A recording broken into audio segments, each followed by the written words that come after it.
বৌমা, দাদু ভাই কই? আর আলিপও তো এখন আসলো না।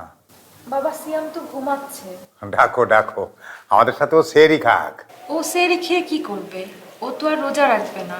শোনো বৌমা, ছোট ছেলে পেলে পারিবারিক যে সমস্ত ধর্মীয় আচার আচরণ আছে, ধর্মীয় চর্চা যেগুলো হয়, সেগুলো দেখে দেখে ওরা শিখে। শোনো, বাড়ির বড়রা যা করে ছোটরাও তাই শিখে। ছোটরা অনুকরণ করে, ওরা তো অনুকরণ প্রিয়। হ্যাঁ বাবা, বলছি থাক না, সকালবেলা ওর স্কুল আছে, ও একটু ঘুমিয়ে নিক। আচ্ছা, ওরে লেখাপড়া শেখাচ্ছিস কেন? কেন আবার? পড়াশোনা করে মানুষের মতো মানুষ হবে, ওর ভবিষ্যৎটা সুন্দর হবে, তাই। ভবিষ্যৎ সুন্দর হবে বর্তমান জীবনে, তারপরে মৃত্যুর পরের ভবিষ্যৎও যাতে সুন্দর হয়, সেজন্য তো শিক্ষা নিতে হবে নাকি? জি বাবা। সাইমা, যাও সিএমকে ডেকে নিয়ে এসো। যাও যাও, তাড়াতাড়ি যাও, সময় নাই তো।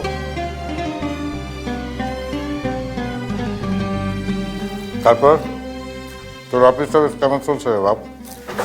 আলহামদুলিল্লাহ বাবা। কিরে, চলে এসছিস? আলিফ, আসতে এত দেরি করলি কেন? আব্বা, ঘুম ভাঙতে ভাঙতে একটু দেরি হয়ে গেছে। ঘুম ভাঙাতে হবে, ইবাদত বন্দিগি সবকিছুই ঠিক মতো করতে হবে।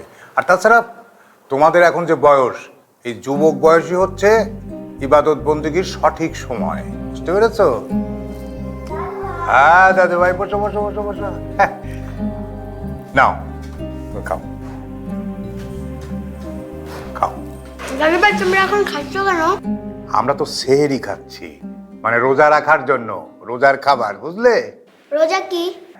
রোজা হচ্ছে আমাদের মুসলমানদের, মানে ইসলাম ধর্মের যে 5টা মূল স্তম্ভ, ঈমান, নামাজ, রোজা, হজ, যাকাত, সেই 5টার মধ্যে অন্যতম হচ্ছে রোজা। সেই রোজা আমরা থাকার জন্য এই খাবারটা খাচ্ছি। রোজা কিভাবে রাখে? এই যে বাবা, আমরা সেহরি খাবো, তারপর কালকে থেকে মাগরিবের আজান পর্যন্ত আমরা আর কিচ্ছু খাবো না, পানিও খাবো না। তারপরে মাগরিবের আজান দিলে আমরা একসাথে ইফতার করব।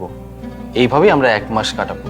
তোমাকে এখন রোজা রাখতে হবে না, তুমি বড় হয়ে নাও, তারপর রোজা রাখবে। এখন আমাদের সাথে সেহরি খাবো। এই যে তোমার নাম সিয়াম, সিয়াম মানে কি জানো? সিয়াম মানে হচ্ছে রোজা। ও, তাহলে তো আমার নামটা অনেক ভালো। বুঝতে পেরেছো চাচুর কথা? না না না, খাও। আব্বা, আমরা সবাই তাড়াতাড়ি খেয়ে নিই, আজানের সময় হয়ে আসছে। ও হ্যাঁ, তাড়াতাড়ি খাও, বেশি সময় নাই। আর খাওয়া দাওয়া শেষ করে সবাই কিন্তু ফজরের নামাজ পড়ে তারপরে ঘুমাবে, ঠিক আছে? আচ্ছা, তুমি এমন কেন বলো তো? কেমন? একদম কেয়ারলেস। কি বললা? আমি কেয়ারলেস? আমি তো তোমার কেয়ার করতেই চাই। আমি তো তোমাকে বলি যে চলো আমার বন্ধুর বাসায় চলো, তুমিই তো যেতে চাও না। আমি তো তোমাকে স্পেশাল কেয়ার করতে চাই। তোমাকে না বহুবার বলছি, এসব বিয়ের আগে কেয়ার ফেয়ার চলবে না। আমার সামাজিক আর ধর্মীয় মূল্যবোধ আছে, বিয়ের আগে আমি কখনো এইসব করতে পারবো না। কিন্তু অনেকেই তো অনেক কিছু করে। হ্যাঁ, অনেকেই ঘুষ খায়, চাঁদাবাজি করে, খুন করে। এখন কি আমরাও এইসব করব? হয়েছে, আর যুক্তি দেখাতে হবে না, বুঝতে পেরেছি। মানুষের জীবনে কোনো যুক্তিরই প্রয়োজন হয় না যদি সে ইসলামের পথে চলে, কারণ ইসলাম হচ্ছে আল্লাহর মনোনীত পরিপূর্ণ জীবন বিধান। বুঝতে পেরেছি আমি, তুমি ইসলামের বাইরে যাবা না। এক চুলো না। রোজার মতো বিয়ের আগ পর্যন্ত সংযম করে চলতে হবে। রোজা মানে শুধু খাওয়ার সংযম না, চোখের সংযম, কথাবার্তার সংযম, এমনকি চিন্তাধারারও সংযম। আর কিছু? শোনো, আমি একজন অসাধারণ মানুষের সন্ধান পেয়েছি। কেমন? আমাদের এলাকায় এক বয়স্ক আঙ্কেল কিছু পথ শিশুদের ধর্মীয় শিক্ষা দেয়। ভাবো, ওরা বড় হলে কত মহৎ আর সৎ পথে চলবে। বাবা, এটা তো একটা ভালো উদ্যোগ, তিনি খুব ভালো কাজ করছেন। তোমাকে একদিন নিয়ে যাব, আমিও তার কাছে প্রায় প্রায় যাই। আমি ওই বাচ্চাদের কিছু শেখানোর চেষ্টা করি। ইনশাআল্লাহ আমি একদিন যাব। অবশ্যই। বৌমা, জি বাবা। ওই নিচে একটা অসহায় মহিলা আইছে।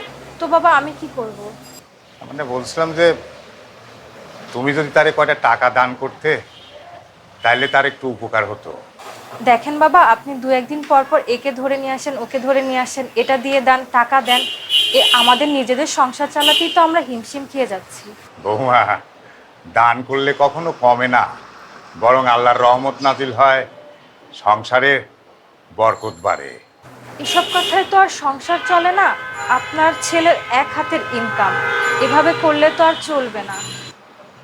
না, বলছিলাম যে যদি কিছু পারো দিলে তার খুব উপকার হতো, খুবই অসহায়। এভাবে দান করতে থাকলে একদিন আমাদেরই ভিক্ষা করতে হবে। না না বৌমা, এ কথা বলো না, না দিলে না দাও। আচ্ছা বাবা, ঠিক আছে, দেখি আমি কি করতে পারি। আর হ্যাঁ বাবা, এরপর থেকে আমি আর কাউকে কোনো কিছু দিতে পারবো না। ঠিক আছে, তুমি আসো।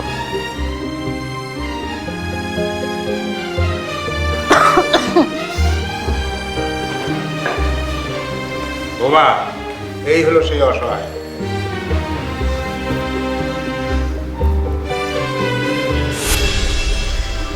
আপনি? আরে মা, সাইমা।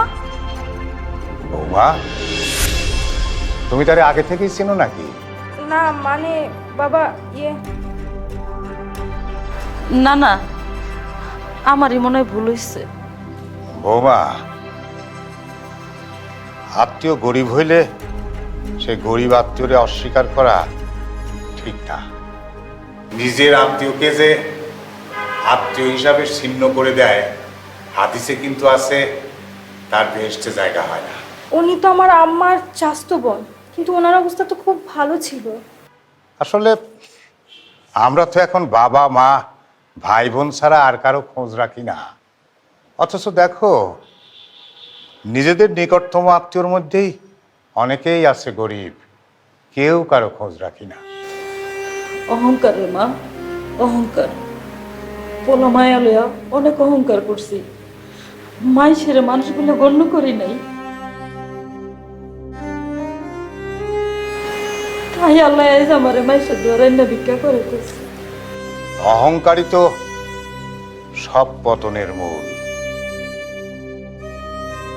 আসলে আল্লাহ কখন কারে কি অবস্থায় রাখবে সেটা আমরা কেউ বলতে পারি না, তিনিই সব জানেন। যাই হোক, আপনি যদি আপনার ভুল বুঝতে পারেন, আল্লাহর কাছে ক্ষমা চান, তিনি ক্ষমা করতেও পারেন। হ, দিন রাত আল্লাহর কাছে কান্দাকাটি করি, আল্লাহ যদি মাফ করে। বৌমা, দাও তোমার খালারে যা দেওয়ার দিয়ে দাও।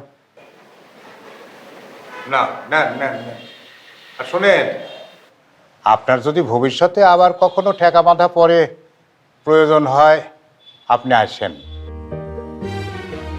আল্লাহ আমাদের যতটুকু তৌফিক দেয় আমরা সহযোগিতা করব। ভালো থাকিস রে মা, তোর শ্বশুর খুব ভালো মানুষ। আল্লাহর কাছে দোয়া করি, আল্লাহ যেন ওনারা নেক হায়াত দান করে। আমি যাই রে মা। খালা, ইফতার কইরা যান। না রে মা, পোলা মায়া দুটা বাসায়, চিন্তা করব। আমি গেলে একসাথে যাই ইফতার করব। তোরা ভালো থাকিস।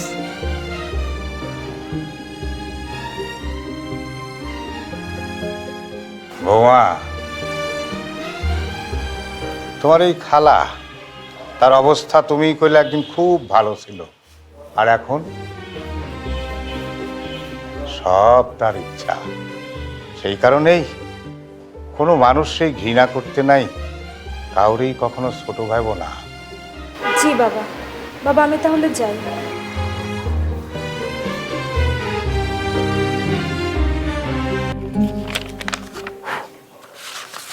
সাইমা, সাইমা একটু এদিকে শোনা।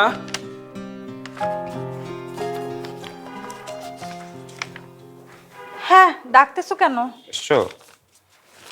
ডেকেছি একটা কারণে। আচ্ছা শোনো, ঈদের শপিং করার জন্য এই দুটো হচ্ছে আব্বা এবং আলিফকে দিবা, আর এখানে হচ্ছে তোমার আর সিয়ামেরটা, আর এটা হচ্ছে আমাদের সবার ফিতরার টাকা।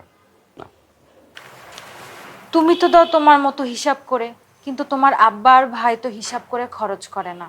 আব্বা তো পারে না, আমাদের সহ দান করে দেয়। আচ্ছা তুমি তো জানো যে বাবা সবসময় একটু এরকমই, নিজের প্রয়োজনেরটুকু মানুষকে দান করে দেন। এই যে ফিতরার টাকা তো মানুষকে দিয়েই দিবে, নিজের শপিং এর টাকাটাও দিয়ে দিবে। আচ্ছা শোনো, বাদ দাও, বাবা যাকে খুশি তাকে দিক। শোনো, তুমি কিন্তু সিয়ামকে নিয়ে তাড়াতাড়ি শপিং মলে গিয়ে শপিংটা সেরে ফেলো, কারণ হচ্ছে শেষ দিকে কিন্তু মার্কেটে বেশ চাপ থাকবে। আর যখন যাবা তখন আব্বার জন্য একটা পাঞ্জাবি নিয়ে এসো প্লিজ, কারণ বাবা তো নিজেটা মানুষকে দিয়ে দেয়। না না, আমি পারবো না। তুমি যখন পাঞ্জাবি কিনতে যাবে তখন তুমি বাবার জন্য একটা পাঞ্জাবি কিনে নিয়ে আইসো। আর এই রোজা রেখে আমি শপিং মলে যেতে পারবো না। সন্ধ্যার পরে আমি হুট করে যাব, হুট করে চলে আসবো। আচ্ছা একটা কথা বলি, তুমি কিন্তু হাসি মুখে সবার আবদার রাখো, আব্বাকে, আলিফকে, আমাদের সবাইকে প্রচন্ড ভালোবাসো, তাহলে ম্যাডাম সবসময় এরকম মেজাজটা খিটমিটি করে রাখেন কেন? তুমি তো কয়টা টাকা হাতে দিয়ে তোমার দায়িত্বটা শেষ। আমার তো হিসাব করে সংসারটা চালাইতে হয়। তোমাদের মতো হাত খোলা হলে শেষ পর্যন্ত না খেয়ে মরতে হবে। জি, এই জন্যই আমাদের সংসারে আপনি হচ্ছেন আল্লাহর বিশেষ রহমত, আলহামদুলিল্লাহ। হইছে, আর পাম দিতে হবে না। যাই, আমি এগুলো দিয়ে আসি।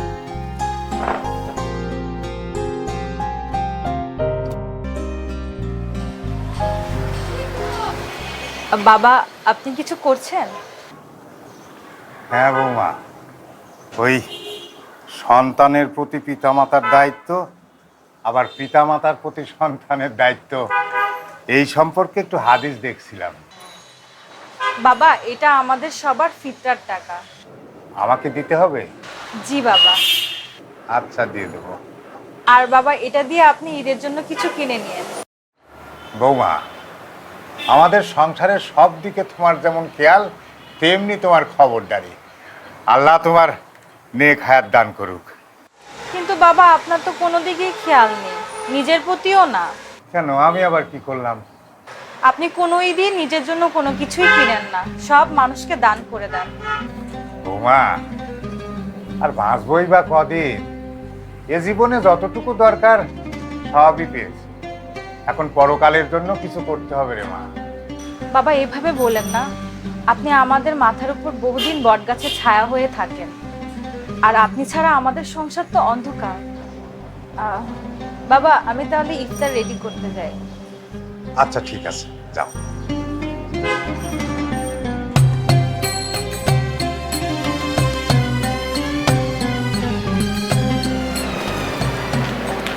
কি ব্যাপার, হঠাৎ এই সময় ডাকলা যে? আজকে আমরা দুইজন একসাথে ইফতার করব। আলহামদুলিল্লাহ। তা আজকে কি কোনো বিশেষ দিন নাকি? না, ভাবি ঈদের শপিং করার জন্য টাকা দিয়েছে, আর ইফতারের পর তোমাকে নিয়ে শপিং করব। আমি না কিছুদিন আগেই জামা কাপড় বানিয়েছি, আর এই বাড়িতে আমি কোনো জামা কাপড় নিব না। অপচয় আমার একদম পছন্দ না। তাই বলে কি আমি তোমাকে শপিং করে দিব না? তা হবে না। আচ্ছা, তোমার বাজেট কত? তুমি কিনে নিবা? আরে না, আমার কিছু পথ শিশু আছে, এ বাড়িতে না হয় আমরা ওদের গিফট করি, ওদের কিছু জামা কাপড় দিই। বাহ, দারুণ আইডিয়া। আমার বাবাও গরিব দুঃখী মানুষদের ঈদের কাপড় চোপড় কিনে দেয়। শুধু তো ওনার কথা বলেই যাও, একদিন তো ওনার সাথে পরিচয় করিয়ে দিলে না।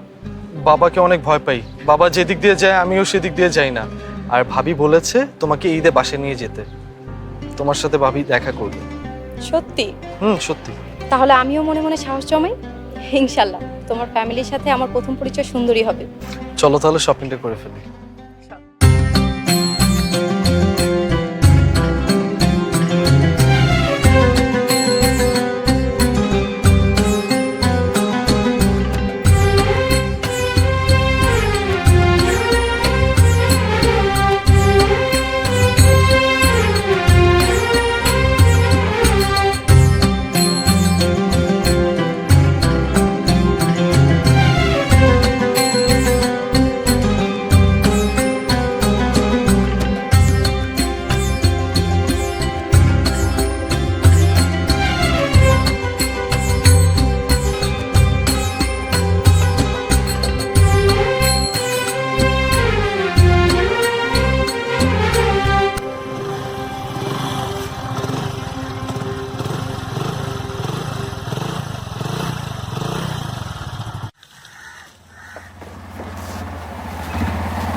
সিয়াম, বাবা উঠো, আমরা চলে আসছি। বাবা, সিয়াম, আমরা সিয়াম, সিয়াম, সিয়াম।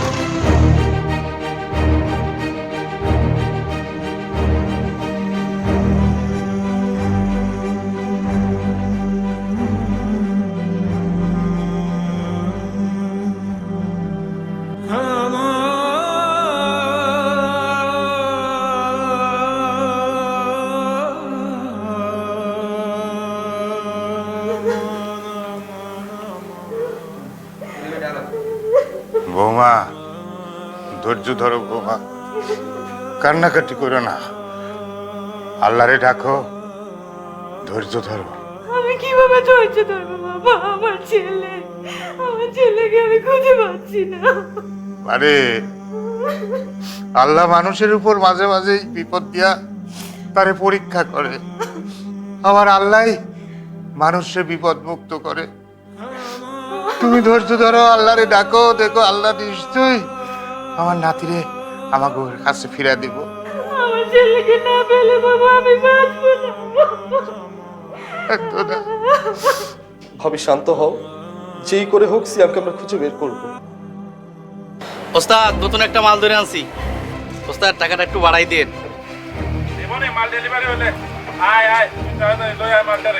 ওস্তাদ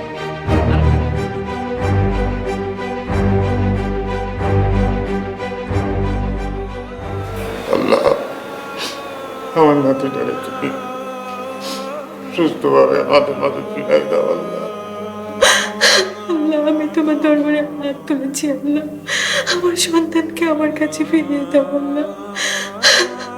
আমার নাতিটা ফিরে না আসলে ওর বাবা মা দুইজনই আল্লাহ বাঁচব না আল্লাহ।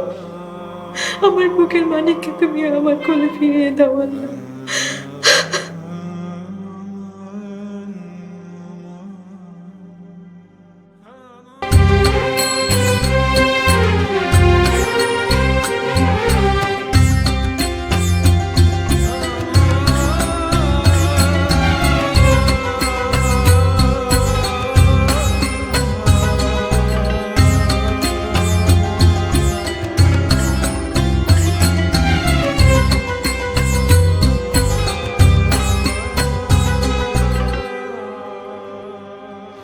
এখন আমি কি করব? সারা রাত আমি রাস্তায় রাস্তায় সিএমকে খুঁজলাম, হাসপাতাল থানা কোনো কিছুই বাদ রাখিনি। এভাবে ভেঙে পড়ো না, আল্লাহর উপর ভরসা রাখো, সব ঠিক হয়ে যাবে। আমি এখন ভাবির সামনে কি করে মুখ দেখাবো? আচ্ছা ভাইয়া কোথায়? ভাইয়া সারা রাত আমার সাথেই ছিল, দুজন মিলেই খোঁজাখুঁজি করেছি। আমি জোর করে বাসায় পাঠাইছি, যেতে চায়নি। আচ্ছা তোমাদের কি কারোর সাথে শত্রুতা আছে যে কিনা সিয়ামকে কিডন্যাপ করে নিয়ে যাবে? আমরা যেমন মানুষ, আমাদের সাথে সাধারণত কারো কথা কাটাকাটিও হয় না, আর আমাদের শত্রু থাকবে সেটা তো কল্পনাও করা যায় না।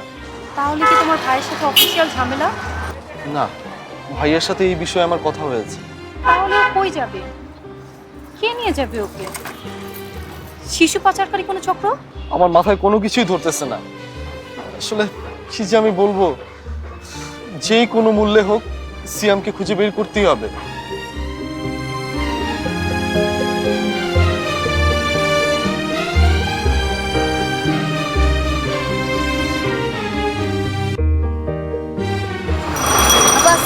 ভালো আছেন? ওয়ালাইকুম আসসালাম। আলহামদুলিল্লাহ, তুমি কেমন আছো? আলহামদুলিল্লাহ আমিও ভালো আছি। আচ্ছা আলিফ, ও তো পথ শিশু, আর ওরা বিভিন্ন জায়গায় ঘুরেও। সিএমের ছবিটা একটু দেখাও তো।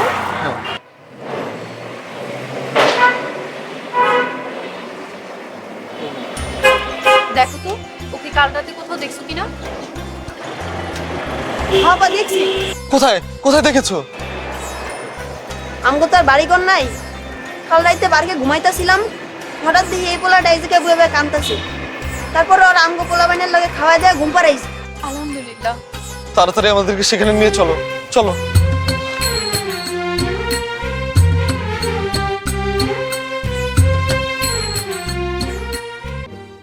আলিফ আলিফ বা বা তা তা সা সা জিম জিম হা হা খ খ দাল দাল জাল জাল র র জা জা সিন শিন সদ শিন সদ দোয়াত দদ দোয়াত বাবা।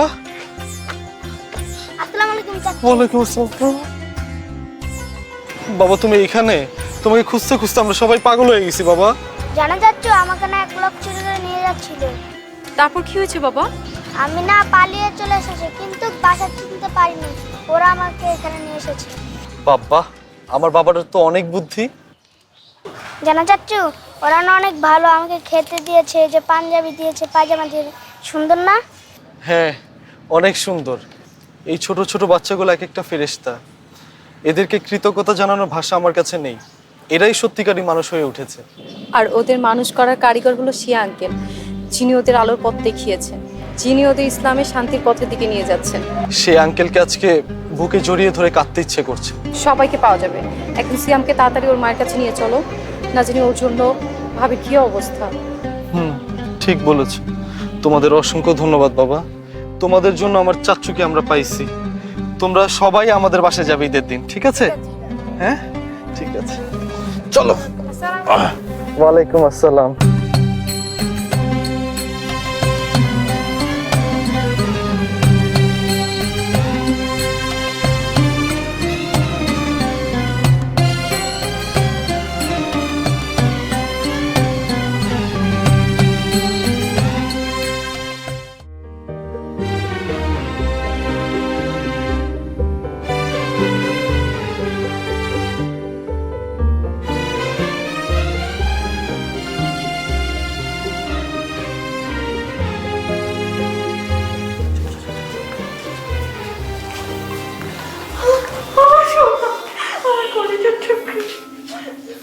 আলহামদুলিল্লাহ, আলহামদুলিল্লাহ।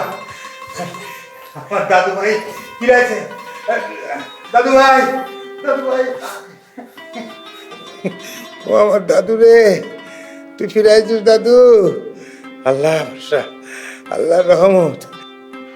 আঙ্কেল আপনি এখানে? উনি তো আমার বাবা। আলিফ, আমি যে মহান ব্যক্তিটার কথা বলতাম, উনি সে আঙ্কেল।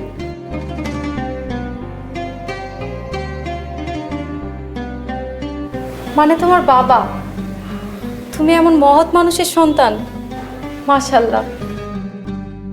তাওহীদের মুর্শিদ আমার, মুহাম্মাদের নাম মুর্শিদ, মুহাম্মাদের নাম। আচ্ছা, আমরা যে দেশে বাস করি সেই দেশটার নাম কি? বাংলাদেশ। আর এই দেশের মানুষ আমরা যে ভাষায় কথা বলি সেই ভাষার নাম কি? বাংলা ভাষা। আচ্ছা, তোমরা এই কোরআন শরীফ তো শিখবেই, তার পাশাপাশি নামাজ রোজা এগুলোও করবে। নামাজ কয় ওয়াক্ত? বলো কি, আমার বাবাই তাইলে এই পথ শিশুদের কোরআন শিক্ষা দিত? কই, আমাদের তো কখনো বলেনি। আচ্ছা, তোরা কি নিয়ে কথা বলছিস? ভাইয়া তুই জানিস না, আব্বার জন্যই তো আমরা সিএমকে খুঁজে পেয়েছি। আমাদের আব্বাই এই পথ শিশুদের কোরআন শিক্ষা দিত, আর এই পথ শিশুরাই আমাদের সাইমকে পরম যত্নে ওদের কাছে আশ্রয় দিয়েছে। বাবা, আজকে আপনার কারণে আমি আমার কলেজার টুকরাকে ফিরে পেয়েছি।